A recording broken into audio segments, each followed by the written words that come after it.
Welcome back to the channel. I'm Brett. Today we'll be doing an oil change on the Audi Q7. So please follow along and let's get started.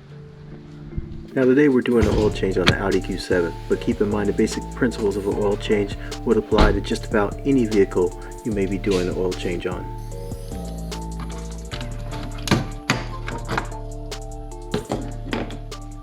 So I always like to put the oil cap somewhere where it won't allow the hood to close. That prevents you from leaving it off on accident. So you may have noticed in my previous videos I spoke about the oil dipstick is not present on the Audi Q7. This is a 2017, but I believe this applies to Audi Q7s 2017 and newer. So if you're looking under the hood for your oil dipstick, you will not find one. So stay tuned if you're curious on how to check your oil level. We'll go over that later on. After the oil change is complete, I'll show you how to check the level as we're topping it off. Alright, let's continue on here. So what we want to do is jack up the vehicle. Make sure we're on a nice level surface. And we're going to locate some jack points in order to get some room underneath to get this rock shield off. And so, there's a couple good jack points under here. There's one here, which is the factory here, in order to jack the vehicle up. There's this lower control arm here that comes out to this bushing and mounting point on this subframe. So we could jack up there. What I like to do is jack up here first and then put my jack stands here on the factory jack location. If you were to jack up here on the factory jack location, your jack would be in the way of your jack stand placement. So I like to pick another stronger point, which is this lower control arm here, where it mounts to the actual subframe. I'll jack up there and then put my jack stand again on the factory mounting jacking point. Alright, so let's get started with that now. We'll go ahead and find our jack stands and our jack.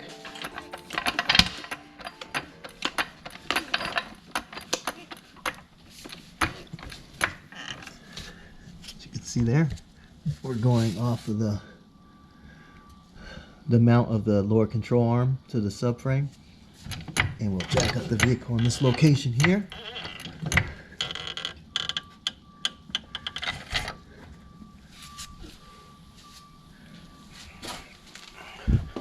I want to really emphasize here safety. We got our jack now underneath the vehicle.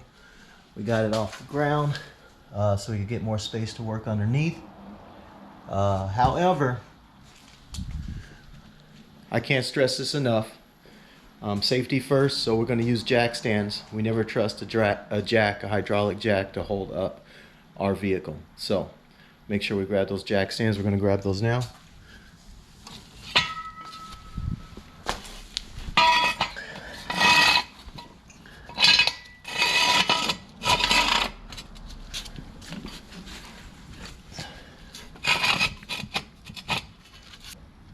Get a shot of that. All right. And this is what I was telling you. You got to be very cautious of where you place your jack for jacking up the vehicle, because you block your jack stand location. See how we're really tight here with the jack in the jack stand. So I'm really just catching the edge of that factory jacking mount location.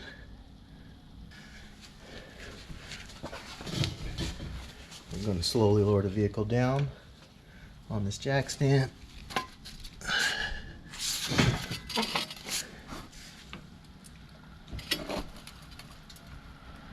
Alright.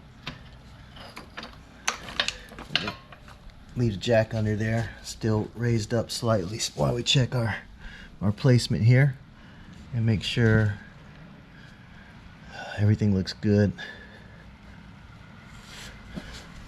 before we commit to this fully. Alright, so it looks pretty good. Jack stand's not sitting at a funky angle or anything, so we're going to go with that. We're not taking the wheels or tires off, but still, if you're going to be under the vehicle at all, you don't want it to come down on you. Alright, so we'll go over to the other side. Alright, we'll go ahead and get our other jack stand ready, and we'll come back. Other jack stand here, we'll get that set up.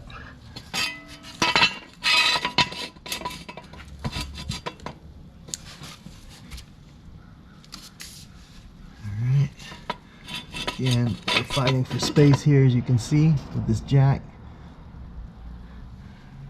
And the jack stand kind of competing for space here. But it looks like it'll work out.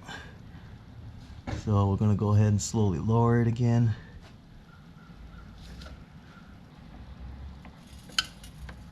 Alright, so again, we're going to keep the jacks locked at a little off of our jacking point.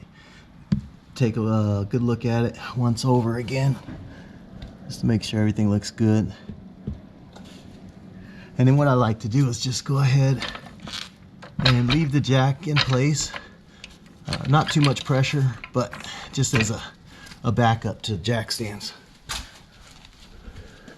So we went ahead and jacked the jack up just to where it was barely touching that jack point again. And we're going to just go ahead and leave that in place in order to add as an additional safety feature. Always want to make sure we're safe. Okay, so let's get started on this oil change. So we're gonna start with taking off the cover. So there's a rock shield here that we want to go ahead and remove. So there's some bolts here that we'll have to take out. In this case, actually they're screws. Looks like Phillips. So we'll go ahead and get our drill, our impact, and start taking that down. So we have our drill here. Actually, I'm using a impact. It's with a Phillips bit. Number 2 is what I'm using. So what we're going to do is go ahead and drop that rock shield. So we'll go ahead and get that started now. I'm going to switch to the head cam to kind of give you guys another view.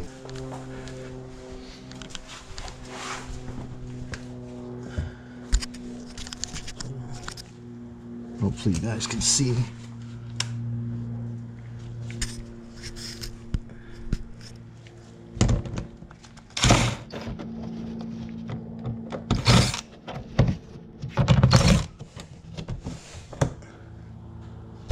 Looks like these screws here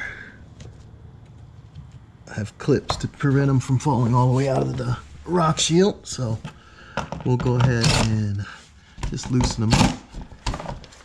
That's a good feature, so you don't have to worry about the screws being misplaced or falling somewhere where you can't locate them. So it looks like it switches here on some of these to a Torx bit.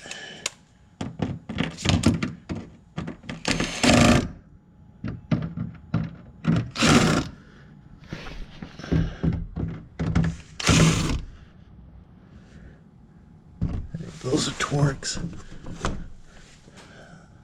It's Torx as well. So we're going to go ahead and find a Torx bit to fit this. Make sure I got them all here. All the Phillips are loose.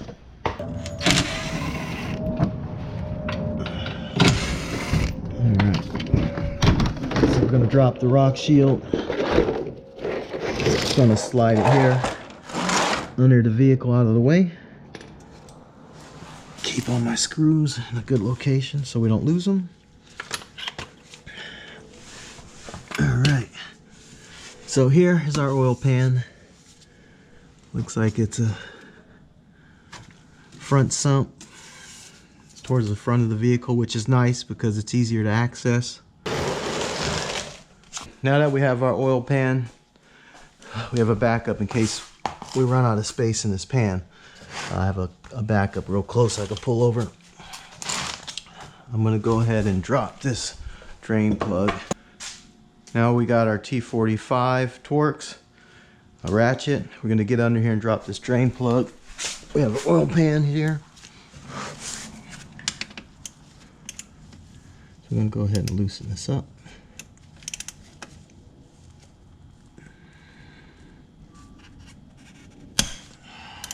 All right.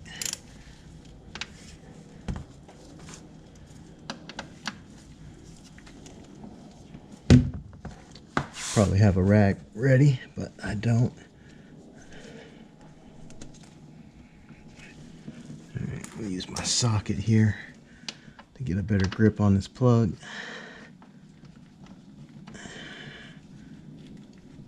Oh, that doesn't feel so hot.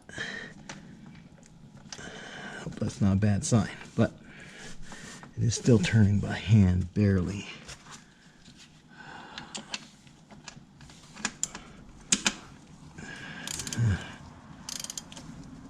So I like to take a moment to remind you guys to always start these things by hand.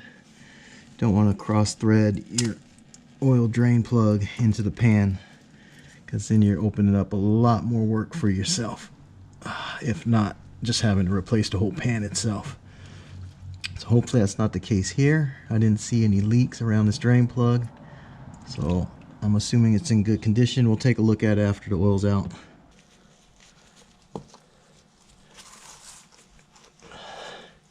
Go ahead and take a look at these threads here on this plug.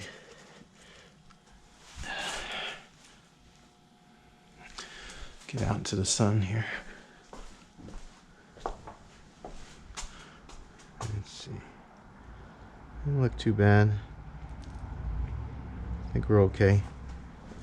It was a little rough coming out though.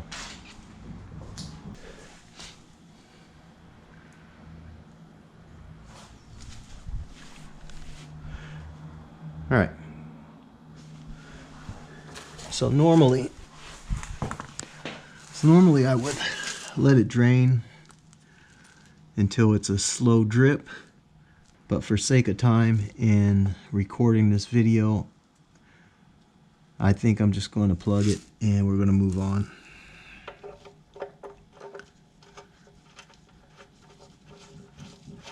So you see how I start it, finger tight. Again, the threads look pretty good, so I think we're okay. We're going to go ahead and tighten this drain plug. Don't ever forget to tighten it, or you're going to be having a bad day. All right. And again, we want to make sure we just snug it up, hand tight with a hand tool. Don't use any impacts here. It's just a long-handled ratchet, so you could put quite a bit of torque out. Believe it or not, you could get to 60, 70 foot-pounds perhaps on a handle this long, and before you know it, strip out that drain plug. So you want to take caution there. So we're done here. We're going to get this pan out. All right, so we'll go and grab our oil filter.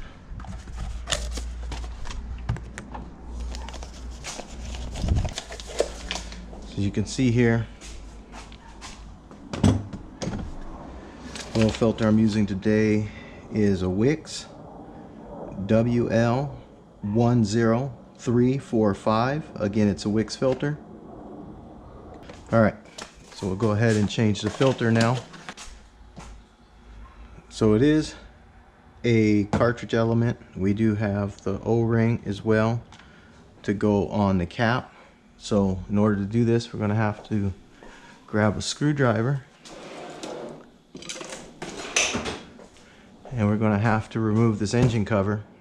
Of course, the oil cap is already out and it's placed here so we don't accidentally close the hood without putting oil in the vehicle. That's our reminder there. It's a safety feature in order to protect the engine from being run without oil.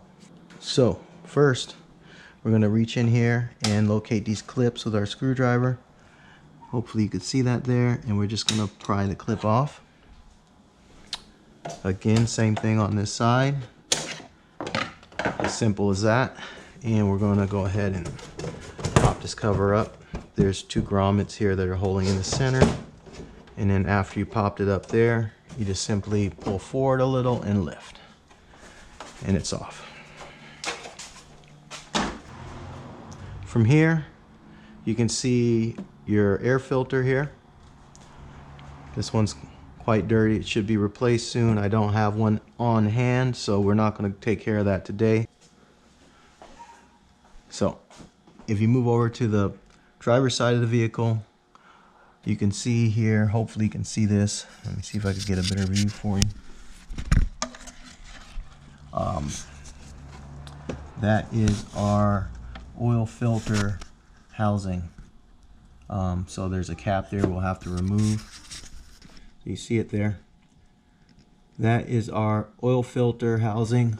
That's the cap we have to remove to expose the oil filter itself. Hopefully most of it's drained down to the pan and we don't create a mess here on the top of the engine, but we'll see. So it's quite big, typically around a 36 millimeter would be your socket size. Not sure what this one is, but we'll see what we can get to fit in there.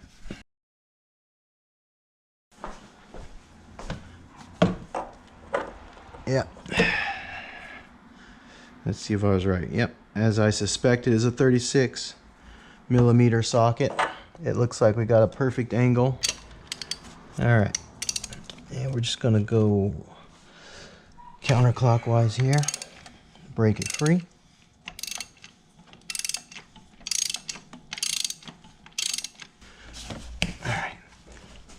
All right, so we're just gonna take it off and try to make this as smooth and clean as possible. Feels like the filter may come out with the housing or with the cap itself, so.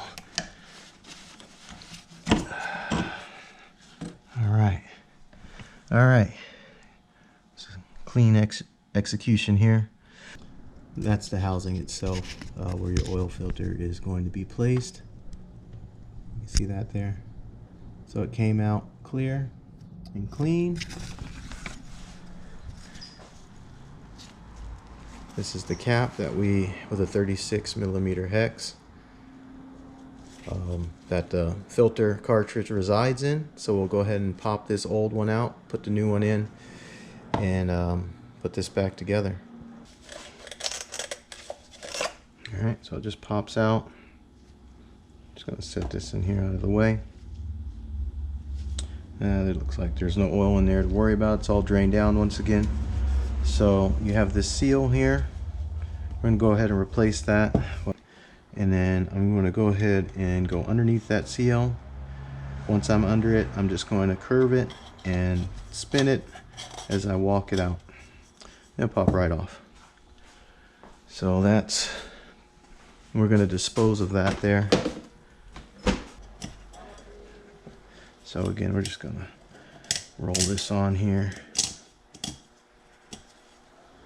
All right. I'm gonna get a little bit of fresh oil on here.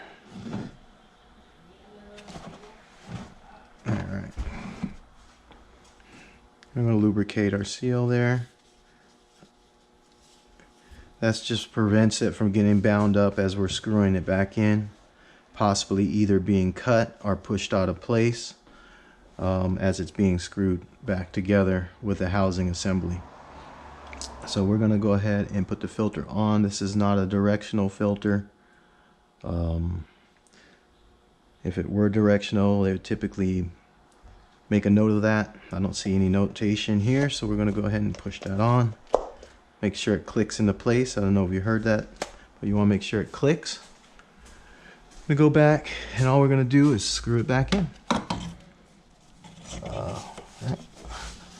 And remember, just take care of the seal as you're trying to fish it back into place. It can get pretty tight. Again, you're gonna go ahead and finger tighten it. Not use any tools here.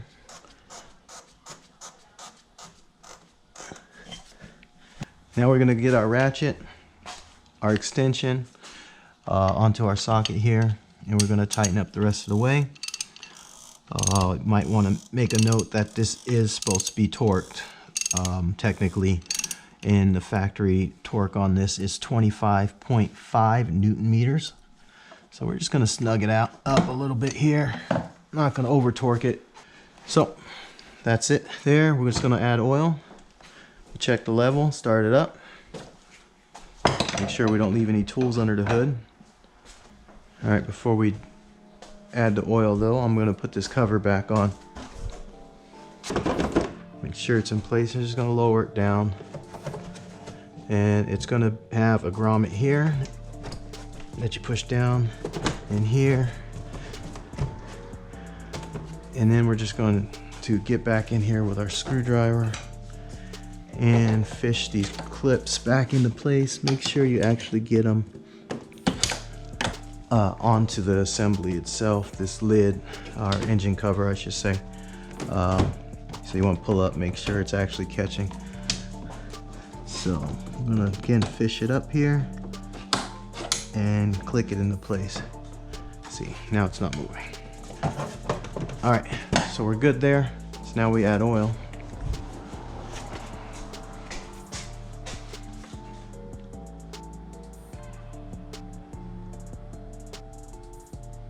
So when pouring oil from a container, it's always a little easier to have it sideways.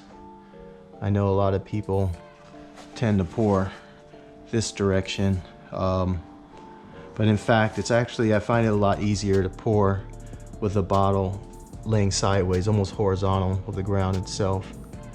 It just doesn't come out quite as fast, I feel.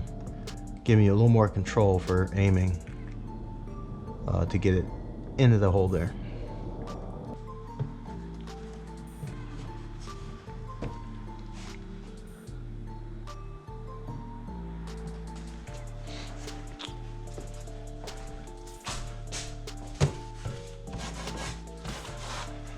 I'm going to go ahead and throw this cap on.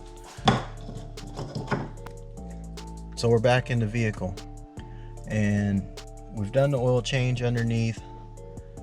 We changed the oil filter. Everything's buttoned back up outside and we added some oil. So now it's time to check the oil level. Like I mentioned before, there's no dipstick, so I'm going to show you how to check it now. I've went over this in another video. I went over this in my 5 things I hate about the Audi Q7.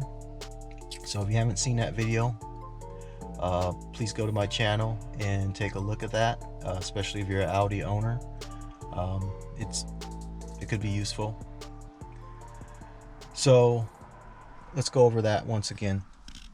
You would go into the vehicle without your foot on the brake. Again, do not have your foot on the brake. We're not trying to start it, but we want to go ahead and push the start button till we have ignition on, engine off. All right, so we have our oil change due warning there, if you can see that. All right, so I'm gonna go ahead and hit the menu button here on your trackpad, and then we're gonna go over to vehicle. You can see that there, we're selecting vehicle. Once we go in there, it's going to default to Audi Drive Select. And if you can see this tab here, we're going to use our joystick to toggle over to the next screen. And then we're going to go down with our joystick. We're going to go ahead and spin the wheel here until we come down to service checks here. And we're going to select that. So we want to just scroll down one level here to oil level, and we're going to go ahead and select that. And as you can see, our oil level is displayed. Right, keep in mind this oil level is being displayed without showing the consumption by the filter. So there's going to be a little oil that goes into the filter itself that remains in the filter and filter housing. So that right now has not been filled with new oil. So we're going to go ahead and put some more oil in it before we start it. We're at the minimum now. We want to go ahead and top it off. So I'm going to go ahead and add probably another quart. So we're going to go ahead and add that quart now and then come back in and check it again. All right.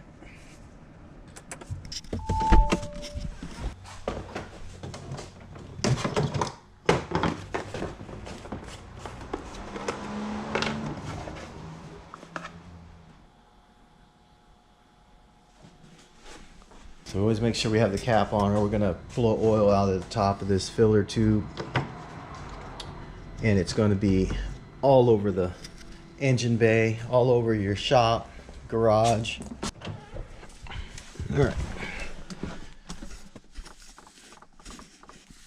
So we're going to go back in here, key on, engine off. And as you can see now, our oil level is at max. So it looks like we're right on the mark. All right, so we're going to go ahead and start it now.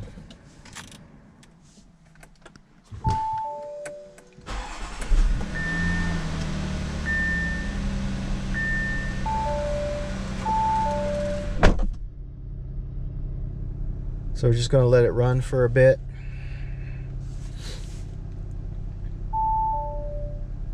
We're just letting that oil get into the oil filter housing, filling the oil filter, filling all the passages. Typically you want to go out and check for any leaks at this point. I'm pretty confident in not having a leak, but this would be the time you want to check for leaks right after starting it. So we're going to go ahead and shut it off now. We'll go back into the menu here, check our oil level again, and then reset that change oil light. So we're going to go ahead and, without your foot on the brake, hit the start button, put it in ignition on, engine off mode. Again, we're going to use our joystick here to go to vehicle. We're going to select vehicle, and we're going to go to service and checks. We're going to go down to oil level. There's our oil level. It's at max. All right, so we'll just go ahead and reset of our oil light. So what you want to do is go to vehicle setting once again to reset the oil change light. So we want to go over from the drive select back to the menu here for the vehicle, and we're going to go to service checks. We're going to hit service checks. We'll go down to service intervals. We'll hit service intervals, and then from there we're going to go to reset change intervals, which is the only thing we can select anyways, it looks like. We're going to select yes. Oil change intervals have been reset. So that'll get rid of our warning light on the dash, on the instrument cluster I should say. So that concludes our tutorial on how to change the oil on your Audi Q7. If you like what you saw today, please hit the like button. And remember to subscribe to the channel. That helps me grow.